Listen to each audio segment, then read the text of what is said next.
All right, Fern, did you ever think this day would happen? Actually, yes, I did think it would happen. I'm going to be very honest with you. I didn't know when. I didn't think we would get to 100 episodes with an interview with Coach Glassman in the time frame that we did it. See, I thought it would happen, but I thought for sure I would have left you by now, and it would have been either just me or just you. Like the band would have broken up. Surprisingly, we're Well, you can't, stronger. but you also can't leave the talent, right? Like if you left me, then you would have nothing, right? It's just like, you know, Oh, it would fall apart without you. Yeah, yeah. with that goes without saying. But I don't know that people ask us all the time, what made you start? When did you start? And it's something you and I talked about for years. And I think we were just literally having a conversation at some point in April, and we were like, hey, let's hit record and do this thing. Yeah, we talked about it for probably way too long, and then it really just kind of took off. And even when we started it, we had plans for like how many episodes we were going to do, and then that spiraled out of control. I mean, I was looking back. I think our first episode dropped around like April 14th or 15th, and it's now October, around the same. So what is that? 6 months, 100 episodes in 6 months, and and we're not slowing down. So. You know what? As you say that, this is a true statement, and it's going to be like hyperbole, but I really feel like we put out the most podcasts in the world. Because, no, I know that sounds crazy, but That does sound really stupid. no, but I'm talking like real deal podcasts, right? Because even like the Gary V's of the world, they'll drop something daily, but they're 5 minutes, they're 10 minutes. In the last 6 months, we've put out 100 like every episode was a legit conversation or interview with someone that mattered in the world of fitness. Yeah, I mean, if you're talking about like total volume, I mean, it's probably safe to say that we've done a minimum in 6 months. We've recorded a minimum of 85 to 90 hours of content, if not more than that, just of the podcast. So, I mean, yeah, I mean, I'm super happy with it. I mean, there's obviously some things that we can improve on and things that you and I are working on to make this better. But I think the plan, what you and I did agree with was volume. Like, let's go. Let's keep recording. Let's not stop. Let's just keep doing it and doing it more. And then once we think we've done enough, we just do more. And I think that's been fun. It's been fun to kind of run at a pace with another person who also wants to run that fast. Yeah, and I think selfishly, we both really enjoy our conversations. Yesterday's episode with Stu, it's a great conversation. We have an episode coming out next week where you talked with, another doctor talking CrossFit health. And selfishly, we really enjoy talking to these people. And we still, we're successful in the CrossFit world, but we still feel humbled and privileged to be given the opportunity to talk to these people. And also, let this be a lesson to all you listeners out there. You still just gotta hustle. Like that's what we do. Like we put the work in. I mean, every day we're working on the podcast. We're working on our mentor group. We're trying to develop people. It's not coming, without the elbow grease that goes along with it. And you're running a box. We're both married. You've got like 17 children. So, and at least one of them is completely insane. If you follow Fern on Instagram, you'll see that. They're both completely insane. But no, it's been cool because referencing both of those conversations that you're talking about the podcast earlier, like I learned something in both of those podcasts. Like I literally walked away with something I'm going to try. Like that's something I have not thought of and something I'm going to try to utilize. You're going to try to eat better? Is that what you're saying? No, that's not Oh, my, okay. that's your thing. That's not my thing. But, we started the podcast and I think I've owned multiple businesses, multiple affiliates, and I always try to use that CrossFit model, which is, we've taken from Coach Glassman, which is put that shit out there for free. And if you put out good quality, if you chase excellence, people will want to support you. They'll want to buy into what you're doing. And, accidentally for us, we put out this podcast and people started hitting us up like, hey, how can we learn from you? What can you teach us? I'm a coach, I'm a box owner, or I just want to learn more. And then all of a sudden we have this mentor group that's exploding. People can check it out on our website, besthouroftheirday.com. But again, that was accidental as well. Yeah, and it's really fun, and I think you would agree. It's just an extension of the thing that we love to do so much on the weekends, which is, we have the good fortune of working, for CrossFit, for Coach Glassman, and delivering that message on the weekend. And this is just an extension of that, a little deeper dive, and it's both something we're super passionate about it. So, I do have people that kind of reach out and ask me, like, how do you do so much stuff? And admittedly, I've overstretched myself on many occasions, but it's really hard to not do more when you really love what you do.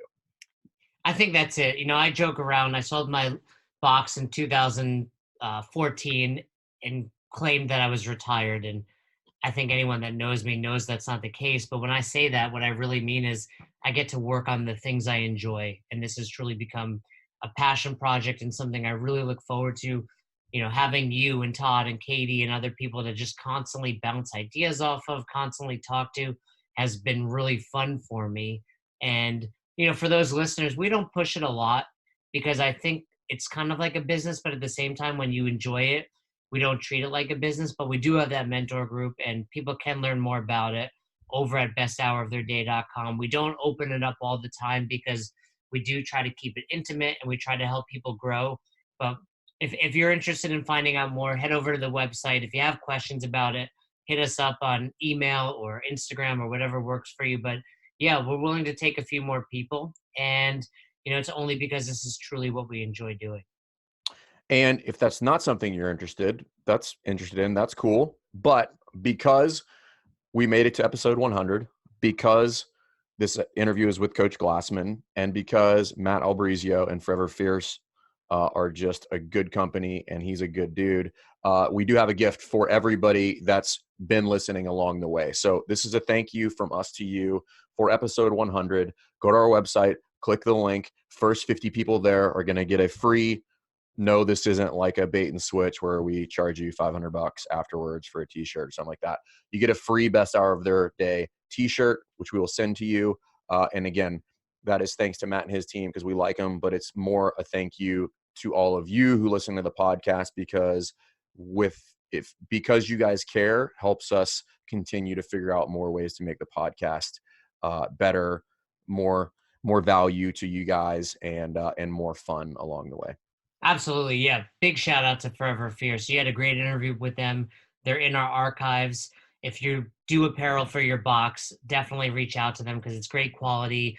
And more important than the quality, it's great customer service. Because as we've learned along the way, that's the most important thing with dealing with people. And like Fern just said, we appreciate it. I know every weekend that someone comes up to me and asks me about the show or tells me that they listen to the show, I get excited. I love the DMs where it's like, hey, this really made a difference because that's why we do this.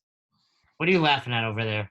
Because I have another challenge. I'm willing to give away a free month of the mentorship for anybody who, without watching the video version of our interview with Coach Glassman, if they just listen to it, if they can figure out at what point you are completely lost. I mean, spoiler alert, it was about 8 seconds in, but no, there wasn't a specific point. I like it. I like it. If you can pinpoint that, Fern's giving you a free month. And speaking of, let's explain what happened. We go to the 10-year affiliate gathering. Yep. Amazing speech by Coach Glassman, like passion. Like Coach Glassman, when he talks, you want to run headfirst through a brick wall. Like I was lucky enough to have him at my level 1 back in 2007, and he got me to do the zone and paleo and all that. And I didn't even know who he was at the time, just some dude that was on those videos. But he gives this great speech, and then Savon gets on stage, the guy that used to run the CrossFit podcast, and says, hey, Coach Glassman's going to do a handful of podcasts, let me know if you're interested.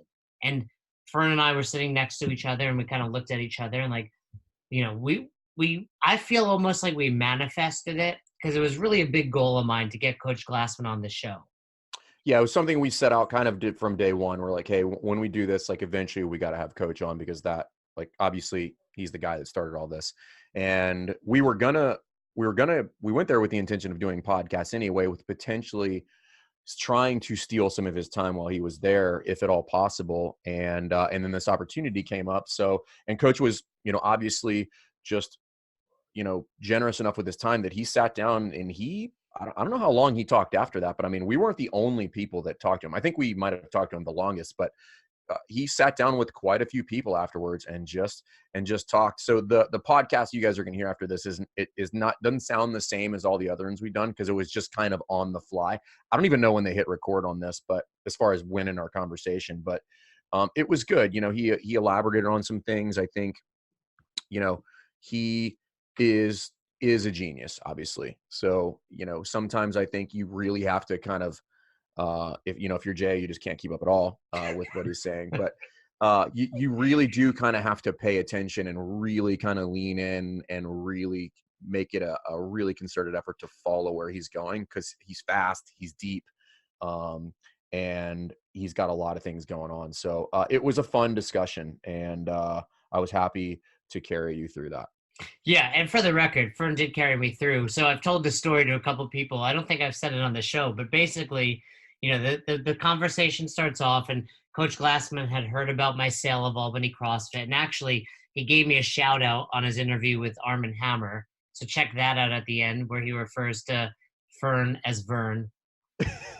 but anyway, I do think he said Fern. For the record, I do believe he said Fern. He didn't, but it is funny because he said Vern, which is somebody of our mentor group has a running joke that we now have what is called Fernacular. It's just things that I say on the fly. And then when he said Fern, I'm like, well, that kind of makes sense. Vern, Fern, Fernacular. But anyway, yeah. No, so we're sitting there. The conversation moves from like, hey, fluff, to health. And so, we got our headsets on. I'm listening. And I think we've both improved as interviewers. We let people talk. We kind of bounce well off one another. And I'm looking into his eyes, because we're set up in a way, you can see the picture on our Instagram where Fern and I are sitting side by side. And I'm like a foot away from Glassman, looking in his eyes. He's talking at one point, and I'm like, in my head, I remember this is the moment. This is what went through my head. I said, what the fuck is happening? That's literally what went through my head. I was like, what are we talking about? Where are we? And then the very next thought in my mind was, I really hope Fern is understanding this. And I was trying to, like, without looking at you or touching you, give you the cue to continue this conversation. Because it literally would have been silence. I couldn't even have thought of something subtle to say. It would have just been me staring at him awkwardly in silence. So luckily, you picked me up. That was the moment you picked me up. You threw me on your shoulders, and you said, "You're coming with me, Jay." That's why my back was hurting so much after. So anyway, he might not know your name with the correct spelling. Doesn't matter. But you were able to follow along. So I want to hear from our listeners of when they thought that moment was. But I think it's something I'm really proud of. This is, I remember when we first started this podcast, we'd be like, hey, we're going to get 100 listeners on this episode. And we'd be like, I would send you screenshots and we'd talk about it. And now we get thousands of downloads on every episode. We have people reaching out to us to be on the show. We've had some of the best in the world aside from Coach Glassman, and it's only going to continue to grow and get better. So we're pretty excited to present this, right, Fern? Or should I say Vern? I'm hoping that this episode is going to push us to the point where you're not recording podcasts in your closet anymore. Oh, never. I will always, for those that don't see it, yeah, Fern has to watch me in the closet, but it's quiet. There's carpet, so I don't get any echo. My wife doesn't yell at me whenever I put these headphones on, she's like, you talk so loud when you have those headphones. I'm like, you do the same. Like, you realize you do the same when you're on the phone or when you have a call. No, I don't. And I've learned this from you and your lovely wife, Jess. Don't argue with your wife. I got to get on her good side. She's still mad at me about what I said. Yep. On a former episode. All right, guys. Again, let us know what you think of the episode. Figure out if you can determine when Jay got lost. Go to our website, besthouroftheirday.com. Get a free t-shirt, first 50 people. If you're interested in the mentor group, hit us up. But without further ado, here's our interview with Coach Glassman. For allowing me to do that, actually. That's your crazy cool. And is the new guy, it's going well? I think it took a couple of years to get them back on track. The culture changed. I was gone. And it took a couple of years, but I think they're getting there. I also think I sold at a time where a lot of affiliates opened, so it impacted them to some extent there. And a lot of the members that I had kind of evacuated, but now they're getting there again. I had over 500 members at one point, so I don't think they are quite there, but they're doing well. It's never going to be as good as when you had it, right? Back in the day, the glory days. The glory days. Is that because it was me, or I think the owner of the box dictates the culture, and my culture, especially back then, was let's have a really good time. And you can't explain that to somebody, and you can't necessarily teach that. And kind of goes along to the one thing that I wanted to say. So Fern and I have a podcast called Best Hour of Their Day, and it's all about. I love it. You love the podcast? You're a big listener? I get it, though. I get the concept already. Well, I've been telling people we work with the best people in your community, the most proactive, the most exciting, the most successful, and for what many of them is the best hour of their day. that's Like, it was a you long couldn't lesson. ask for more than that. No. To work with the people we do at what is probably the highlight of their day. And their lives are rich. It's not like the rest of it sucks. Yeah. It's just that it's very personal time for them, so I get it. What are you doing now? Or you got another box? I don't currently have another box. Fern and I both work on the seminar staff. Yeah. So we've both put in over 200 seminars, traveling the world. Fern still owns a box. I still have a gym in Virginia Beach. Okay. And outside of that, our goal is just to help develop coaches, help develop Great. CrossFit trainers. So I learned in 2007, I left CrossFit Toronto, did my level 1. You ran the whole thing. You were there. And I would have run through that wall afterwards, like, I'm doing the zone. I'm doing paleo. This is the only way to go. Yoga's stupid. All this other stuff is stupid. Not that you said that. That's how I interpreted it. And then over the course of a few years, I realized this is bigger than that, and it's providing people the best hour. Jason, of their was day. Eva T at that cert? She was. And Pat Sherwood? Pat Sherwood was there. Eva I T. know. I remember the cert. And it was raining? It was freezing cold in a warehouse in Toronto, and Yep. a little bit of a sad story. The guy I sat next to, I found out recently passed away. His name was Barry, CrossFit Orange, old box. But I remember he got pulled up to do overheads. You didn't squat. You did jerks against Nicole, and Nicole demolished him. What did he pass away from? I'm not sure. Someone literally just crossed paths with me and told me about it. I have a story to tell about that cert. I'd love to hear it. At the first break, there was a guy in a long kind of trench coat standing there. And he came walking up to me, and I said, "Can I do something for you?" He goes, "I just came to introduce myself." And it turned out he's a pediatric cardiovascular surgeon, and his brother is a young man who is very well known to us that joined the American military and was in Delta Force, was at CAG, and we'd worked with him and knew him very well. But the brothers couldn't be less alike. The cardiac surgeon, as you'd imagine from the Delta Force guy, he had all of the differences you'd expect to find. But the surgeon's story was that they're doing high-risk emergency pediatric surgery on newborns, and that their caseload had forever been you couldn't do more than 3 of these surgeries a day, and that his whole team was now averaging 4 to 4.25 per day, and it was CrossFit was making the difference because you only do as many as your hands are steady, your vision's good, you're not cramping and fatiguing, or you just don't get the same outcome if you're not the same surgeon. And so he says, I came here today to tell you that you're saving lives by us pediatric cardiovascular surgeons doing CrossFit. And that stood out at that event. Well, a lot stood out to me there, and it changed my life. The question I wanted to ask is, I learned somewhere along the line, hey, this is bigger than just fitness. I'm changing their lives by giving them that best hour. When in your journey, teaching others, coaching others, did you realize that and say, this is bigger than they're getting below parallel, they're pushing their knees out, but they're actually living a better life, and I have a big role in that. I probably knew it for a long time, but I do remember very distinctly in 2012 or 2010, maybe it was 11, when Lauren opened up Captain CrossFit. I told her that if you were to take a new member and ask them to just put on an index card that they're going to show no one ever, what it would take, what would be the hallmarks of them being a better person, and anything's fair. better dad, better lover, better golfer, better student, you know, it doesn't matter. You know, lower cholesterol, whatever it is would make you better. Put that away, hide it in a book somewhere. Don't show anyone or think about it.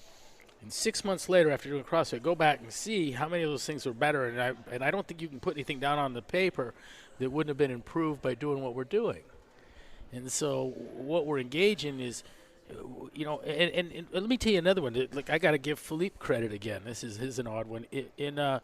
At the turn of the century, so this would have been, so at least I've known for at least 20 years, but at the dawning of 2000, so it was like January 1st, 2000, at about 12:03. So we're 3 minutes into New Year. Philippe Kahn sends me a message, a text, and an email, and he says, and he'd never really, I don't think, ever said anything nice to me before, fundamentally. But what he says is, I'm not sure sitting here right now if I'm alive because of you or life's worth living because of you, but either way, thanks. And I was just like, wow. I mean, I'll take it, you know? And I said, well, you're very welcome, and thank you for the kind words, sir. You know, but that's powerful. I'm either alive because this is from a guy that's got, he doesn't gush, you know? But that was just that was his considered view. He was either alive or it was worth living because of CrossFit. And so, yeah, I mean, it's really easy to talk about saving lives, but the improving them, you can't measure or really talk about. But there's no one that doesn't recognize that's engaged in this. On that note, Coach, and you brought something. There was a topic that came up in the Q&A, which I thought your answer to the question was pretty profound in my mind about from an affiliate owner standpoint and a coach's standpoint. A lot of people are they have this fear that people are scared of CrossFit, and your response was, it's not CrossFit because you decided to do it smarter. Yeah. And that's a lot of why we started the podcast, and it's because what we're seeing, and I'd love to get both of your thoughts on this, is people are starting to get educated, but what they're doing is, in some instances, abandoning the brand and therefore perpetuating some of the negativity that has arisen around that. And I haven't heard it put that succinctly, and I was like, yeah, that makes perfect sense. So what would you tell people? Can you elaborate on that a little bit? Is my question. You know, I don't know. Like, I want to go back to dear Tony Blauer again. You know, I'm like, there's an outstanding probability. He's a very strong man. He's a very capable guy. You know, he's a great martial artist. He's a brilliant man, in fact. But it's exceedingly unlikely that he would ever end up under a barbell overhead in my gym. And that's just, I don't need a guy pressing that this is your idea of your hands over your head. You know, I'd rather spend that time trying to stretch those arms out, have you hanging. And that's what I gave him to do. I told him, hang from a bar until you can't stand it anymore and get narrower and narrower and force your shoulders into your ears. Because hanging from a bar, it looks like he can go overhead, you know, hanging from the pull-up bar. But if I can't check off the prerequisites, we don't move forward under any circumstances. And that's not a hard thing for me to do, to tell them, no, dude, it's got to look right with PVC. But you understand the challenge for some box owners. They would say, I can't do that because I'm going to lose these members. Yeah. And maybe I lost some people over that, but I don't think so. I don't. I But can promise you're definitely going to lose members if you let them progress the wrong way. Well, they're going to get hurt. They're going gonna to get leave. hurt. For sure. How do we teach box owners and coaches that they do need to take that step back?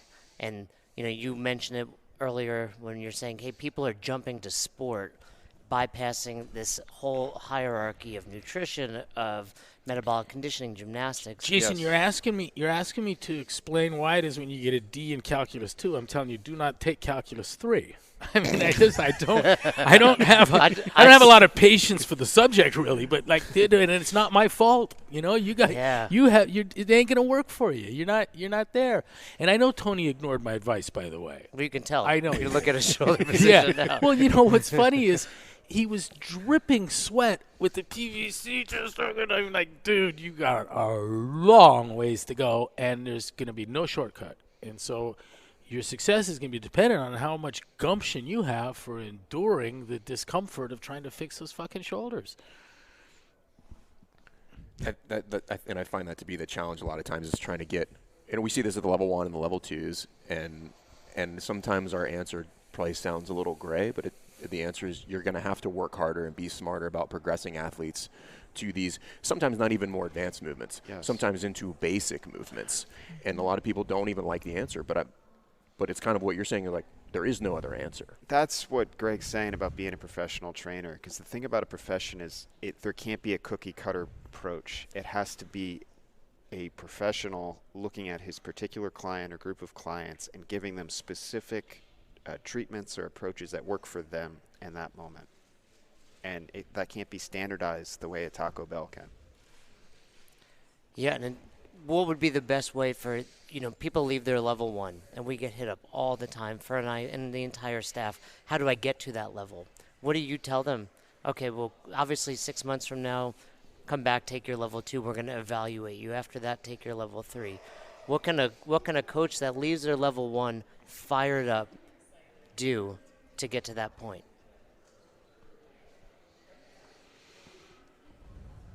I don't have easy answer for you.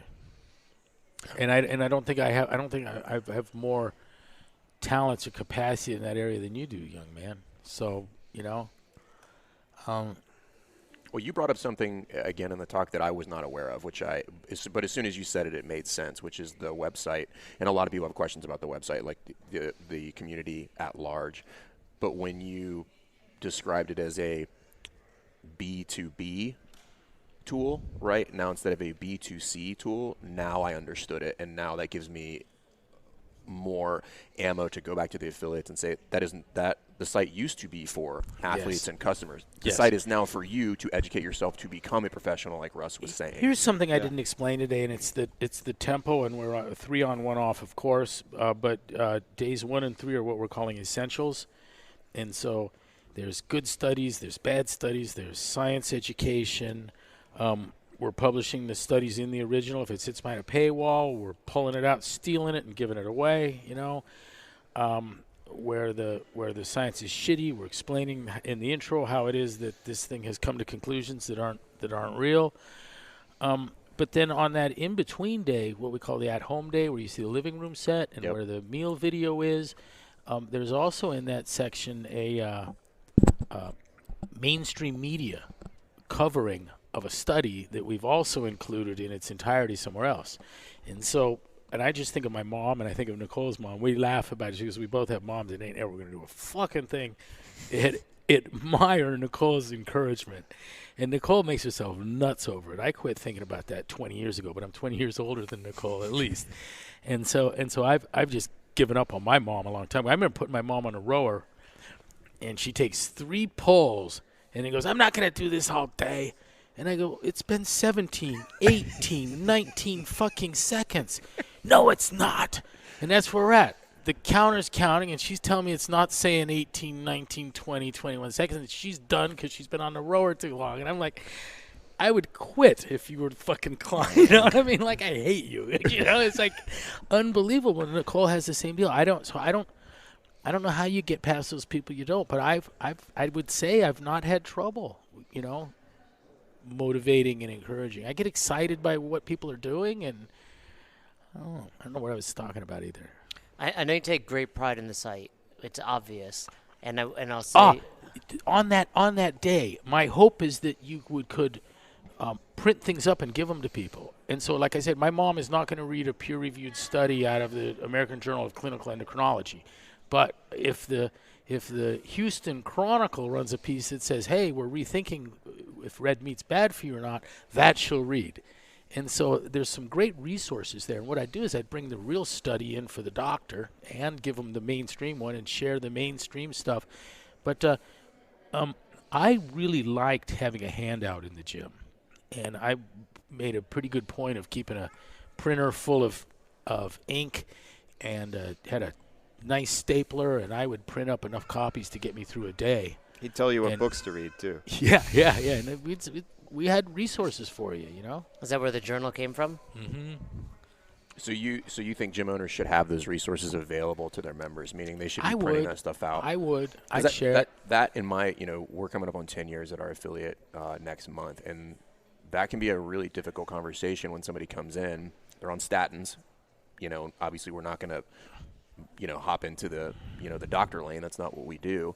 But trying to have an educated conversation about that can be really difficult, because you're immediately combated by, well, my doctor said I have to be on this because of, this is what we're getting. And we all know that a lot of that is inaccurate. Yes. And it's trying to start to have that conversation can be really challenging for a lot of We've told doctors in our medical community that we've resisted involvement with a lot of physicians because I'm afraid that someone dear to me would end up in their care and be told that they need to cut the fat out of their diet and get on statins. And so a big chunk of what we've done in this is networking and hubbing these doctors with the MDO1 is we'll probably launch in October a physician referral network, and we're going to be able to, in every neighborhood, tell you where you might go to a doctor that when you show up and you're on statins, he's going, you got to get off these fucking things, and then it's not our burden. But that is a problem, and you would be a fool to tell somebody to get off their statins, directly. We were in D.C., and a politician said at the end of our meeting, no names, please, Greg. No, or even what? But a politician said to us, "Great meeting, glad you're here, thank you." And this occupational licensure thing is just an abomination, and because he'd gotten a shit ton of emails, and declaring it an abomination, that was all he needed. He didn't care before he got the emails about the abomination, but after he got thousands of emails, he really cared. And he says, and here we are at the point at the end of the discussion. He goes, and the way the law works, he's telling me, I can't legally ask for a donation here in the office. That would be against the law, and I'm not going to break the law. But if outside the office, if you wanted to talk to either Karen or Joe or Bob, and they're all raising their hands, they could take you up and you just go out in the hall and we could do this thing. And like he just asked for a donation. And so we went out in the hall, we made a donation. The legal maximum to he and his colleagues, and so that we could navigate the fucking town better. Fuck, it couldn't be worse. So on statins, when I'm getting in front of a crowd, like I got hit the other night. I'm on a statin. You think I should get off it? And I'm like, we got cameras rolling and shit. And I'm like, fuck. I go, I can't tell you to get off your statins, okay? I can't. But, and so I'm going to start this thing next time. Look, as far as I'm concerned, whatever drug you're on, you ought to be doing everything you can to get the fuck off it, whatever it is. And if you're taking some pill that keeps your heart beating, well, for God's sakes, don't stop that one. But as far as I'm concerned, everyone's over-medicated. And if you're on an antihypertensive and we start working out here and you start eating right, you're going to be dangerously over-medicated in short order. And so read between the lines and don't ask the question, because you know what I think and I'm just not allowed to tell you. So it's kind of like the campaign contribution. But you can leave a donation outside. That's right. That's right. So I'm going to tell you when, drop it in the jar. I can't tell you to quit a statin. I could get in trouble for that. But if you were my mom or my dad, I'd insist you get off the fucking statins. And there, I just did it. But you're right, Vern. You got to be careful. And you worry they're going to go back to the doctor, and the doctor's going to say, you don't know what the fuck you're talking about. But one of the things we can do is start to look at, like, the Crestor literature and point out that this 38% or 42% improvement. I don't remember. Yeah, it was Mo that remembered. Crestor, 42%. That was a change in the relative risk, not the absolute risk. And it's a parlor game. It's a sleight of hand. That is not the justification for taking a pill because of a change in the relative risk. Things that happen very rarely, it does not mean much to reduce the chance of it by 42% if it's an extremely rare because that event. might be the difference between 0.11 or 0.12. And what it ends up to, I saw that talk at the health conference too. Yeah, that's powerful stuff. Yeah. And the guys that are on that, there's no rejoinder to that. No one's rebutting it. No one comes out from Crestor and goes, yeah, you're right. You pretend like it wasn't said. On that note, as we continue, and the other thing is is the idea of the statins is the belief is that cholesterol is playing a deleterious, or fat is that ingested cholesterol is rising cholesterol levels. There's no evidence for that, and but furthermore, cholesterol may contribute to plaques, but plaques' contribution to cardiovascular disease, it may be that plaque causes heart disease the same way that a plaster cast causes a broken arm. Not at all. It's the artery's attempt to repair itself from the inside because it's dead on the outside and it's about to rupture. And the evidence for that is compelling. And it's the vasovasorum. They have a reduced blood flow, and so and it's always at these high pressure nodes, at these turns and places of remarkable pressure where accidents are typical to occur, that we see these thick plaques, and it's casting something that isn't doing well on the other side at all. And so is it ideal? No. Is it pathological? Yes, but it's probably better than having a artery split wide open. From an affiliate standpoint, as we continue to have these conversations and kind of pull the curtain back on a lot of that stuff, what's your vision for affiliates at the 20-year plus gathering? What do affiliates need to address in order to be seen as a center for health versus a center for elite fitness, as it kind of has in the past? I really like this idea of someone points to an epidemiological survey kind of study, and you go, listen, this isn't science, and here's the problems with it. You just need to have that kind of confidence. Yeah. Look, you need to look at the absolute risk, not the relative risk. I'm reading Theodore Dalrymple right now, the physician writer, and he says his family's riddled with colon cancer. He's 78, and he hasn't had a colonoscopy. And he says, and I searched the literature looking for reasons not to have a colonoscopy. And he goes, and I just found a study recently, and it had a 22% decrease in mortality with a colonoscopy or some damn thing. And he said that they were showing the relative risk, not the absolute risk. And he started off by saying that the greatest of the medical physician writers was Sir Arthur Conan Doyle, the physician that wrote Sherlock Holmes. And he said that in one of the episodes he talks about the dog that didn't bark. And there was a case where the dog didn't bark, and it would have. And so that suggests that the dog might have known the killer, right?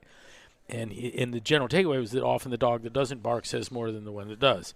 And Dalrymple's read on that is that this is allegorical for if there's an obvious question that should be asked and isn't being answered, then you can assume what's wrong. And he says the need to see the difference in absolute risk is so compelling that the fact that it's not there is all the evidence he needs for this is a scam. That there's a reason you weren't shown that, and it's the dog that doesn't bark. And he says, so I found in this study that says there's an increased risk of death without a colonoscopy. He uses it to interpret just the other because it wouldn't give the figures in absolute risk, or he could see the difference. I like that. This isn't a lot different than you got your hand behind your back and the cop's telling you he wants to see your fucking hand, you know? And at some point, if you don't show the hand, you're going to get shot because the assumption becomes that there's a gun behind your back, right? I like that. I get that. This is like my old man on propositions. Like he goes, I'm voting no on all of them. And I go, why? Because they haven't explained it to me. He says, it's not up to me to fucking figure out what your proposition's about. You need to bring the goods to me. Put it in language that I'm not confused, and then I'm going to vote for it. But otherwise, no. And I understand that. We don't have the time or resources to, so I'm just dismissive of all this shit until they can do a better job of it. And there's so much we can do. Yeah, I love it, and I think that's what's going to allow affiliates to be here in 20 years. You're gonna love our modern science and the scientific method course. That is something that is desperately needed teaching. I think, did you guys announce that at the games recently that you were putting that together? Yeah, I think we've been talking about it. Yeah. Yeah, I'm looking forward to that. Yeah. When should we expect it? In 2020. 2020? Yeah. We will be signing up for it. For sure. I'll have you come in on the test run. We'd love be it. Happy to. I will gladly fail that test. And thanks, Coach. Appreciate it. Thank you. Improving your life or achieving your goals can sometimes feel like climbing a mountain.